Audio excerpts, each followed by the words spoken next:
मिटती है काया पर न मिटे ये माटी की कहानी। धर्मपुर के वक्त की खूबसूरती सुनी है कण कण की जुबानी। પ્રકૃતિ અને પ્રગતિથી સંમેલિત ધરમપુરના લલાટ પર તેના ઇતિહાસ અને કાર્યશીલતાનો ચાંદલો આજે પણ અખંડ છે। ઇતિહાસથી દરેક જાણકાર છે। કહેવાય છે ને કે દરેક સ્થળનો એક ઇતિહાસ છે। તો ચાલો આજે તમને જણાવું આવા જ એક ઐતિહાસિક અને મોહક પ્રદેશ ધરમપુર વિશે। વર્ષ 1262માં ધરમપુર રાજ્ય અસ્તિત્વમાં આવ્યું। ધરમપુર રાજ્ય પહેલાના સમયમાં રામનગર તરીકે જાણીતું હતું, પરંતુ રાજા ધરમદેવજીના નામ પરથી આ વિસ્તારનું નામ સાલ 1764 બાદ ધરમપુર રાખવામાં આવ્યું। ધ ગ્લોરી ઓફ ગુજરાત તરીકે ઓળખાતા ધરમપુરની વાત કરીએ તો આ વિસ્તારમાં રાજા રજવાડાઓના મહેલ આજે પણ અસ્તિત્વમાં છે। ધરમપુરની પૂર્વમાં શ્રીમદ રાજગુરુ જૈન સંપ્રદાયના વિશેષ સ્નાતક પ્રખ્યાત છે। ધરમપુર વિસ્તાર કુદરતી સંપત્તિથી સમૃદ્ધ હોય અહીં બિલપુડીનો પાણીનો ધોધ ધરમપુરની શાન વધારે છે। અને ધાર્મિકતાની વાત કરીએ તો અહીં ખૂબ જ પ્રાચીન બરુમાળનું પ્રખ્યાત મંદિર આવેલું છે। અહીંની વસ્તી મુખ્યત્વે આદિવાસી લોકોની છે। અહીંના લોકો મુખ્યત્વે ખેતી પર નિર્ભર છે। અમારું 66 કેવી ધરમપુર સબસ્ટેશનની વાત પણ અહીંના વિસ્તારની જેમ કંઈક અલગ જ પ્રકારની છે।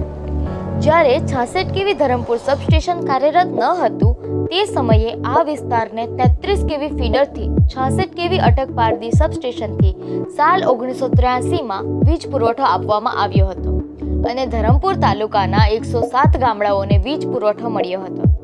પરંતુ સમયની સાથે આ વિસ્તારને સમૃદ્ધ બનાવવા ગુજરાત સરકાર દ્વારા સાલ 1992માં 66 કેવી ધરમપુર સબસ્ટેશનને કાર્યરત કરવામાં આવ્યું હતું। ત્યારે 66 કેવી ધરમપુર સબસ્ટેશનમાં 10 MVAના 2 ટ્રાન્સફોર્મર મૂકવામાં આવ્યા, એટલે કે 20 MVA વીજ ભારની ક્ષમતા ધરાવતા હતા।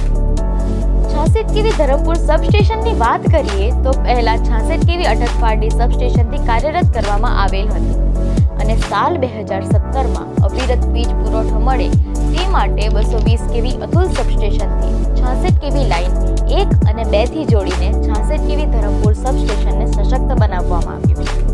ગુજરાત સરકાર દ્વારા આ વિસ્તારને સવિશેષ ધ્યાન આપીને 66 કેવી ધરમપુર સબસ્ટેશનને અન્ય વૈકલ્પિક વીજ પુરવઠો 66 કેવી ખેરગામ સબસ્ટેશનથી જોડવામાં આવેલ છે।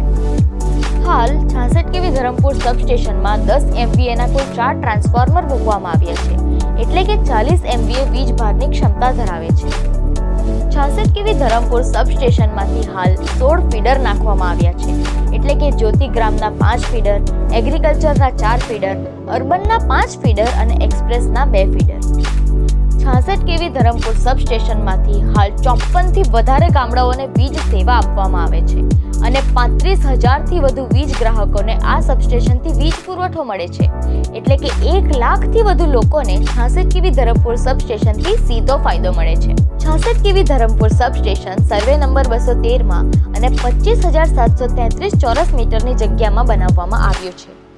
આ સબસ્ટેશનમાં ખૂબ જ મોટા વિસ્તારમાં જગ્યા ઉપલબ્ધ હોવાથી સાલ 2024માં ગુજરાત સરકાર દ્વારા 66 કેવી ધરમપુર સબસ્ટેશનને અપગ્રેડ કરી 220 કેવી ધરમપુર સબસ્ટેશન બનાવવાનું આયોજન કરેલ છે। 66 કેવી ધરમપુર સબસ્ટેશનની વિશેષ ખાસિયત એ છે કે અધિકારીશ્રીઓનું માર્ગદર્શન અને કર્મચારીઓની કામગીરીની સભાનતાને કારણે 42 વર્ષો બાદ પણ અહીં કોઈ વીજ અકસ્માત નોંધાયેલ નથી। 66 કેવી ધરમપુર સબસ્ટેશનમાં તમામ કર્મચારીઓની આવડત અને કામગીરીમાં નિપુણતાને કારણે 66 કેવી ધરમપુર સબસ્ટેશનની અવેલેબિલિટી 99.96% છે, લોસીસ 0.45% છે, SFC ગેસ લીકેજ અને DC લીકેજ 0 છે। સબસ્ટેશન અને 66 કેવી લાઇનમાં ઉપયોગમાં લેવાતા તમામ સાધનોની ચકાસણી કરવામાં આવે છે। જેટકો કંપનીની માર્ગદર્શિકા મુજબ ટ્રાન્સફોર્મર, CT, PT નું 10, ડેલ્ટા, બ્રેકરનું ટાઈમિંગ, LA નું LCM તેમજ ટ્રાન્સફોર્મરમાં ઓઇલનું સમયાંતરે ટેસ્ટિંગ કરવામાં આવે છે, જેના કારણે ઇક્વિપમેન્ટ ફેલિયરનો રેટ ખૂબ જ ઓછો છે। આ સબસ્ટેશનમાં સ્ક્રેપ મટીરિયલની તમામ દરખાસ્ત કરવામાં આવેલ છે। આમ દક્ષિણ ગુજરાતનું રાજા રજવાડા વિસ્તારમાં 66 કેવી ધરમપુર સબસ્ટેશન આ વિસ્તારનું પ્રાચીન સ્થળની કલ્પના કરી શકાય તેમ છે। સબસ્ટેશનમાં જેટકોના કર્મચારી અને અધિકારીશ્રીઓ દ્વારા આ વિસ્તારને ગુણવત્તાસભર અવિરત વીજ પુરવઠો મળી રહે તે માટે સતત પ્રયત્નશીલ રહીને જેટકોની શાન વધારે છે। આભાર। જય જય ગરવી ગુજરાત.